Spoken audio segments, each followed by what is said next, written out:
1,75,000 ब्राह्मणांना याच तांदळाची मेजवानी का दिली होती? ज्या तांदळाला आंब्याच्या मोहरासारखा सुगंध येतो, ज्या तांदळापासून जगप्रसिद्ध इंद्रायणी तांदूळ बनलाय, जो तांदूळ मुळशी, मावळ, भोर, खेड, जुन्नर ते कळसुबाई ते जावळीचे खोरे या सगळ्यांची शान आहे. खूप उंच वाढणारा, आकाराने बारीक असणारा आणि 140 ते 160 दिवसांमध्ये तयार होणारा हा तांदूळ इतका भारी आहे की याला 2016 मध्ये भौगोलिक मानांकन म्हणजेच GI टॅग मिळाला.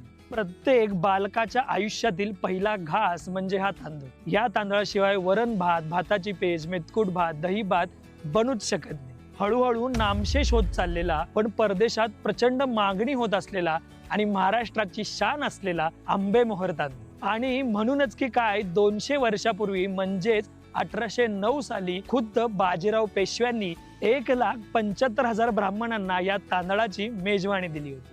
मागच्या काही दिवसामध्ये याचा भाव दुप्पट झालाय. मागणी वाढली त्यामुळे भेसळ सुद्धा होणारच.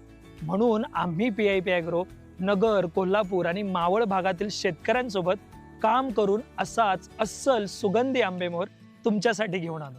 हा तांदूळ खाल्ल्यावर तुम्हाला तुमच्या लहानपणीची आठवण नक्की येणार. मग आजच ऑर्डर करा PIPagro.com वर. आणि हो, आंबेमोहोर आवडणाऱ्या तुमच्या एका मित्राला हा व्हिडिओ जरूर शेअर करा, कारण आम्ही जाणतो आरोग्यम धनसंपदा.